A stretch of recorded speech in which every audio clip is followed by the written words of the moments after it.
¿no? Sí. Con ustedes. No suelo predicar a estas horas por la experiencia que tuvo Pablo, ¿se acuerdan? Cuando Pablo alargó su sermón, un tico se cayó, dice, ¿no? Del tercer piso y se murió. Así que por eso no suelo predicar a esta hora.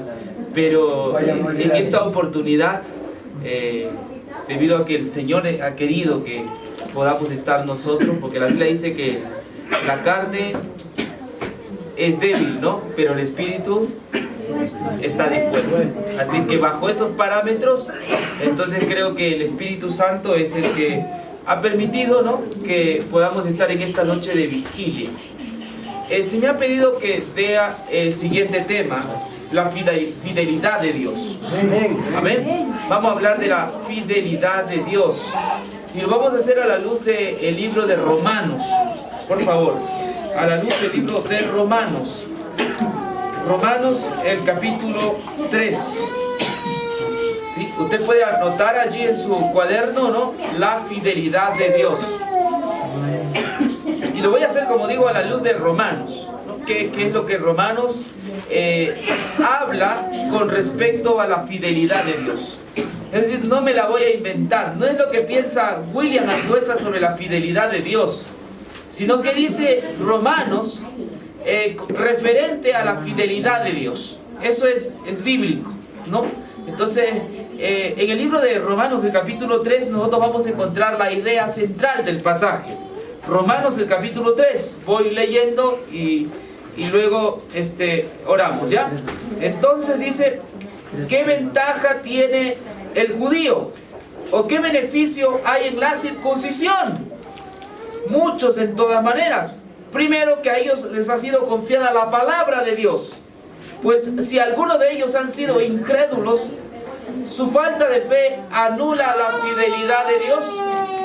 Pregunto, iglesia, ¿hemos encontrado el término fidelidad de Dios? ¿Hemos encontrado el término? En la lectura que acabo de dar, ¿ha encontrado el término fidelidad de Dios? Lo voy a volver a leer. Por favor, atento, atento. Romanos 3. Escúcheme bien, por favor, vamos de nuevo. Entonces, ¿qué ventaja tiene el judío? ¿O qué beneficio hay en la circuncisión? Mucho en todas maneras. Primero, que a ellos les ha sido confiada la palabra de Dios. Pues si alguno de ellos ha sido incrédulo, su falta de fe anula la fidelidad de Dios. ¿Encontramos el término? Entonces el tema es válido. Cualquier tema que nosotros podamos enfocar en la congregación debe tener un sustento bíblico. ¿Me comprende? Amén. Debe tener un sustento bíblico. Tiene que tener un apoyo bíblico. Amén. Si no tiene un apoyo bíblico, es una mera invención humana. El tema tiene entonces base bíblica. Ahora, allí está hablando de la fidelidad de Dios. Pero también necesitamos definir otra cosa. ¿En qué contexto el apóstol habla de la fidelidad de Dios? Porque a mí se me puede ocurrir inventar sobre la fidelidad de Dios, pero tenemos que ver cuál es el contexto que el apóstol menciona sobre la fidelidad de Dios. Antes de ello vamos a tener una palabra de oración. Ya vamos a orar. Querido Dios, hemos abierto tu palabra. Hemos encontrado que el tema tiene apoyo bíblico en el libro de Romanos, el capítulo 3. Ayúdanos a estas horas a definir qué es lo que Pablo intenta decir acerca de tu fidelidad. Queremos aprender más de ti. Queremos saber sobre tu fidelidad. Que el Espíritu Santo nos ayude a entender la palabra de Dios y podamos todos sentir que Dios nos ha hablado. Reconocer que tú estás con nosotros, guiándonos a una mayor luz. Oramos en el nombre de Jesucristo. Amén y amén. Un aplauso para el Señor.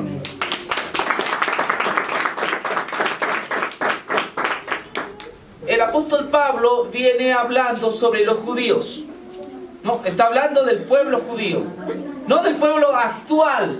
El pueblo actual, el pueblo de Israel actual no es el mismo pueblo de años, de épocas del tiempo de Jesús o de la época de Pablo.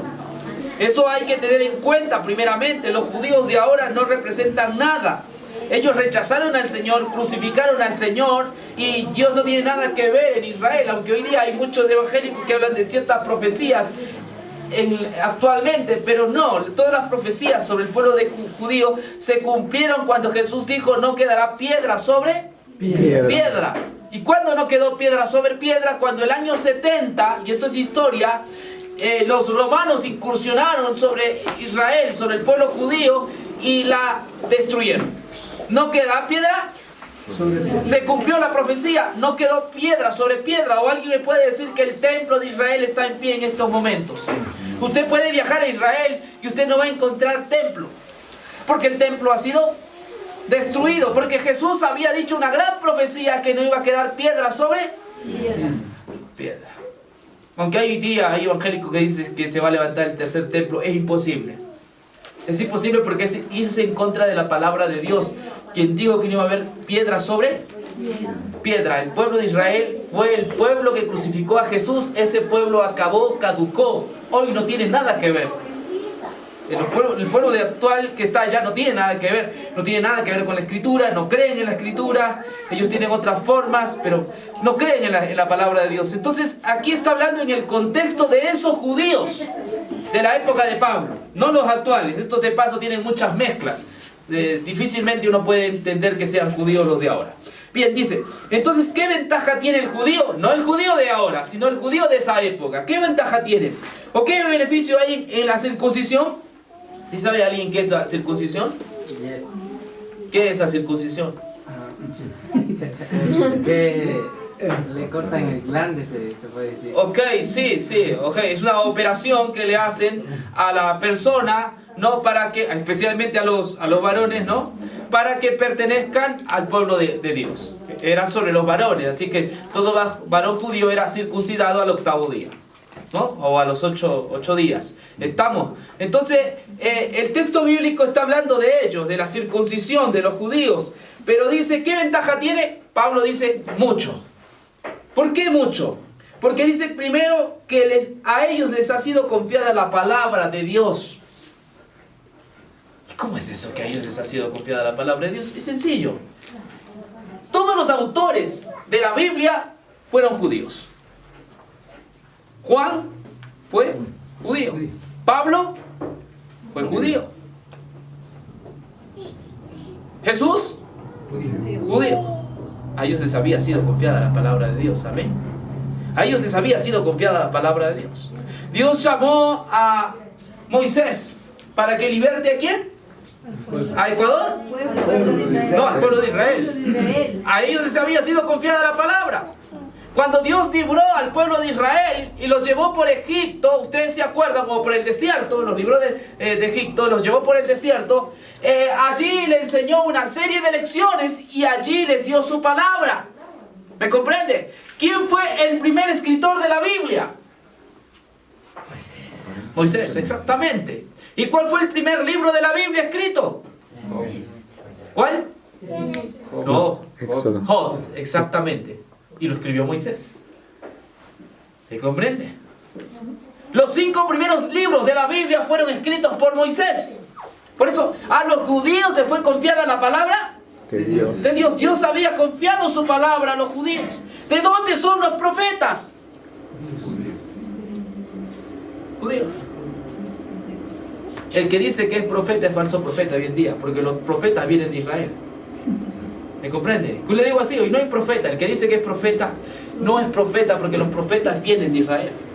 A ellos Dios les había confiado la palabra de Dios. Y ahí nacieron los profetas. Jesús habló de los falsos profetas, ya no habló de los verdaderos profetas, porque ya estaban en esa época. Entonces es interesante que nosotros podamos ubicarnos en el tiempo y saber de que a ellos les había sido confiada la palabra de Dios. Todo lo que sabemos hoy